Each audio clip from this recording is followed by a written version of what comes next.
E aí, meus saleiros e minhas luminárias, estamos aqui de volta. E olha só essa imagem aqui. O que você acha que a gente vai conversar essa semana? Vem comigo, vamos bater um papo aí sobre o nosso contexto jovem.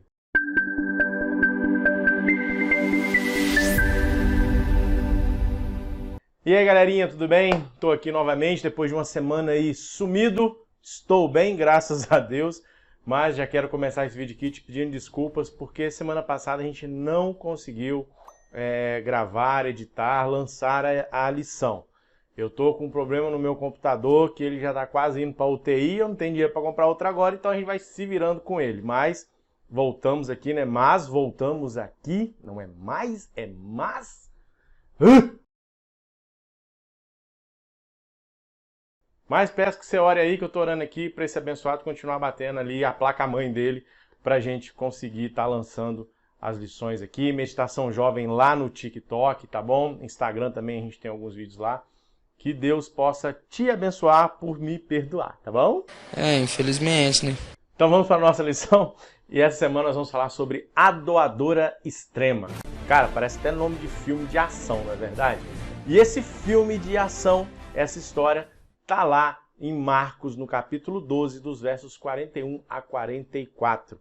Já ouviu na história da viúva pobre, na doação de oferta dela? É o que a gente vai entender aqui, estudar um pouquinho sobre essa mulher lá no tempo de Jesus Cristo. E a lição de domingo já vai trazendo pra gente aí uma história um pouco polêmica para alguns. Eu achei uma história muito bonita, interessante, mas polêmica para algumas pessoas.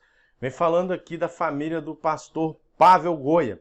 Embora o pai dele tenha sido um empreiteiro próspero na Romênia, ali na época do comunismo, eles nunca tiveram um carrão chique, móveis caros. Eles viviam de uma maneira bem tranquila, aquilo que somente precisavam. E o mais interessante é que o pai dele era doador para ver a obra de Deus andando. Ele ajudava na construção de igrejas, desenvolvimento da obra. Certa vez, ao reformar um teto de um colégio, ele chega em casa com 25 mil dólares. E ele fala que vai doar para a igreja para poder ali fazer a construção, levar a obra do evangelho. A esposa dele fala, e quanto que nós vamos doar? Vamos doar tudo. Tudo. Aí ela fala, mas pode tirar uns 2 mil dólares para a gente poder, se precisar de uma emergência, alguma coisa. Ele, não, pode tirar isso daqui. Então 2 mil dólares a gente tira. Eles ficaram com 10% e doaram 90%, né? Oferta, dízimo, tudo junto ali. E o pastor conta pra gente, o pastor Pavel conta que por várias vezes o pai dele, quando recebia, né, uma quantia considerável, ele doava tudo para a igreja e continuava prosperando. Aquilo não fazia falta para eles. Eles viviam o que somente precisavam e a obra de Deus avançava ali. Deus usando o pai do pastor, usando a família dele. Jesus estava no lugar certo. Exatamente. Estou parecendo o Manuel Gomes mexendo tanta mão aqui, né? Misericórdia. Olá, meus amigos. Nosso canal do YouTube. É Joab, Manuel, Caneta Azul. Você tá rindo aí, né? Mas descendência de italiano, a gente fala mais com gestos do que até com palavras. Mas Jesus estava no lugar certo. Jesus tinha feito a sua entrada triunfal, purificado o templo, e era justamente aonde ele estava naquele momento. O templo tinha virado um antro de negócios e negócios corruptos. Para você ter ideia, os sacerdotes que foram escolhidos ali, né, para ser os pastores, para serem os servos de Deus, conduzir o povo, eles roubavam do povo. Às vezes aquela pessoa pobrezinha chegava ali com um animalzinho para poder ser sacrificado, levando como oferta aquele animalzinho ali, e aquele animal estava perfeito, mas eles colocavam um defeito no animal para ele comprar no comércio que existia dentro do templo, para ali depois os sacerdotes, né, os pastores da época, dividirem o lucro com os mercadores. E dentro desse contexto, Jesus senta na frente ali da caixinha de ofertas, vamos dizer assim, para poder ensinar umas lições para os seus queridos discípulos. E é nesse momento que entra uma viúva pobre, como a Bíblia se refere. E ela coloca ali duas moedinhas, e ela tinha, na época, existiam várias moedas, e aquela é que tinha o menor valor. E aquela viúva coloca tudo o que ela tinha. Esse é o contexto, esse é o ponto que a gente vai chegar daqui a pouco. Mas ela coloca e Jesus dá uma lição. Existia um contexto corrupto, nós acabamos de falar que Jesus, ele purificou o templo. Jesus podia chegar ali e falar assim, ó, minha filha, você não vai doar ali não. Mas Jesus dá um grande exemplo pra gente. Nós temos que levar os nossos dízimos e ofertas à casa do Senhor. Jesus não modificou isso ali mesmo com a corrupção no templo. Nós temos que levar os dízimos e ofertas à casa de Deus. E ao fazer isso, Jesus confirma que a sua casa ainda é a casa do tesouro. Existem pessoas corruptas, mas Deus está no comando. A gente vai falar disso daí. Mas tem pessoa que é corrupta, tem pessoa que... Pastores, calma aí que nós vamos chegar lá. Calma, respira, você está nervoso, calma aí. Abre seu coração, vira crente, meu irmão. A ideia é... então tá. E fica claro nessa lição que Jesus ele não está interessado em quanto você está doando. Ele não está. Paulo ele traz para a gente uma seguinte referência, né? Quanto mais próspero, mais você deve doar. Se você ganha mais, você doa mais. Se você ganha menos, você doa menos. Isso é uma lição para a gente. Aquela viúva, ela doou tudo que ela tinha. A gente acabou de falar aqui que Jesus fala, né, que ela foi a maior ofertante ali. Por quê? Porque a maioria das pessoas que estavam indo ali eram pessoas que tinham posses, muito dinheiro, ricas, e elas estavam doando aquilo que estava sobrando. Não era sacrifício nenhum para elas doar. E quando nós entendemos essa parte, que nós temos que ser doadores regulares, ofertantes regulares, e não doar, vamos colocar assim, por emoção, quando nós não doamos pelas nossas emoções, ou então, que projeto bonitinho, eu vou doar dinheiro, que projeto legal aquilo ali, tem os missionários, vou ajudar os missionários. Não.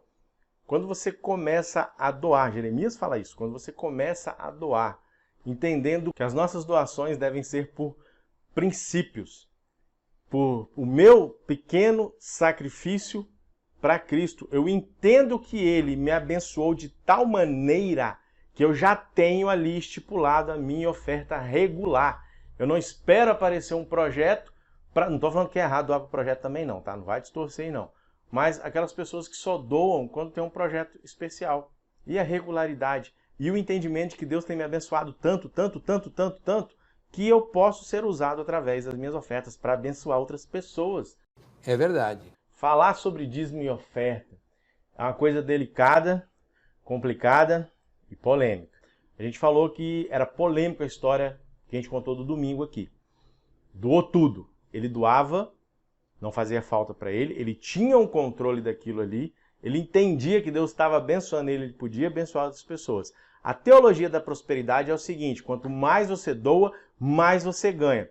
Essa ideia, entenda que esse termo não é errado.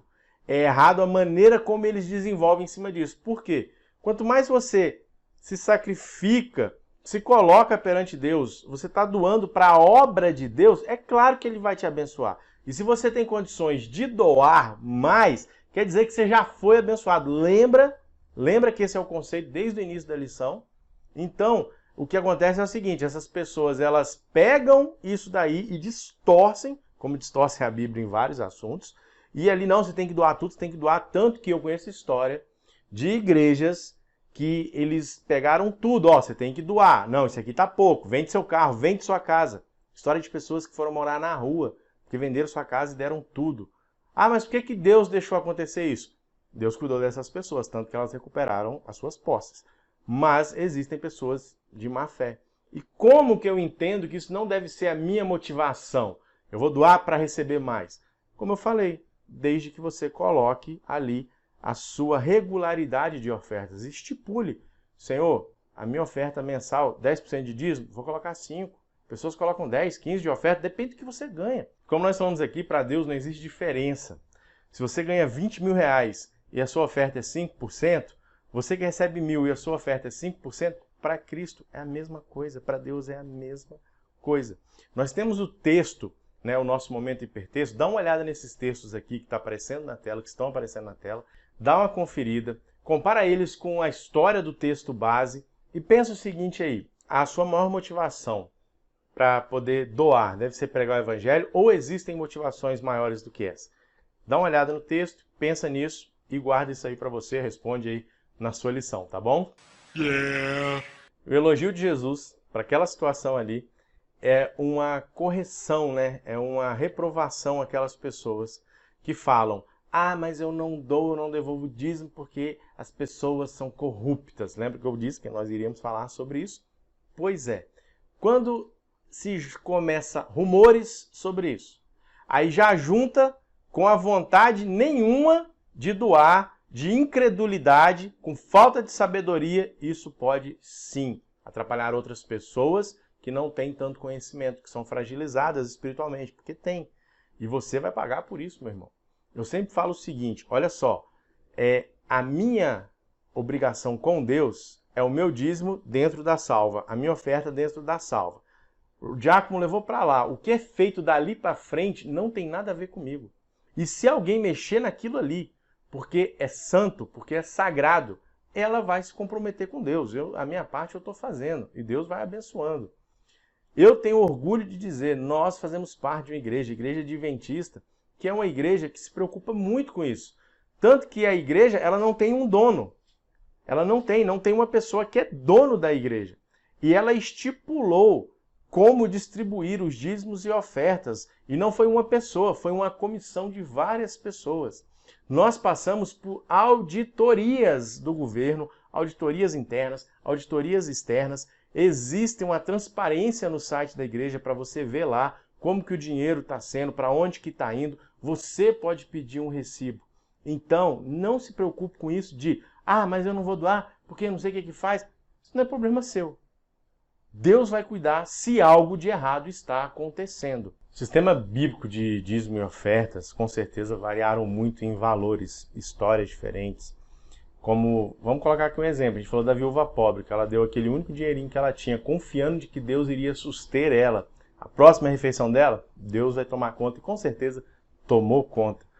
Então ela tinha muito pouco. Agora a gente pega, por exemplo, Nicodemos, que era rico. Então eram proporcionais ao que cada um tinha. E é isso que Cristo nos chama, a devolver aquilo que é proporcional a você. Na Segunda Guerra Mundial, você já ouviu falar nos kamikazes, os japoneses? Alguns pilotos de caças japoneses eram chamados para poder bombardear. Enchiam o seu avião de explosivos e se chocavam contra navios ali dos inimigos. Morriam, se suicidavam, era uma missão suicida. Deixavam cartas ali para suas famílias, para a nação, do sacrifício que eles estavam fazendo. E eles faziam isso motivados por ideias terrenas. Estavam lutando pela terra deles, ali física. E ao contrário deles, a nossa aspiração não é por uma pátria aqui terrena, é uma pátria celestial. Bom, o cristão, a vida do cristão é feita também de sacrifícios. A vida do cristão é feita de abnegações.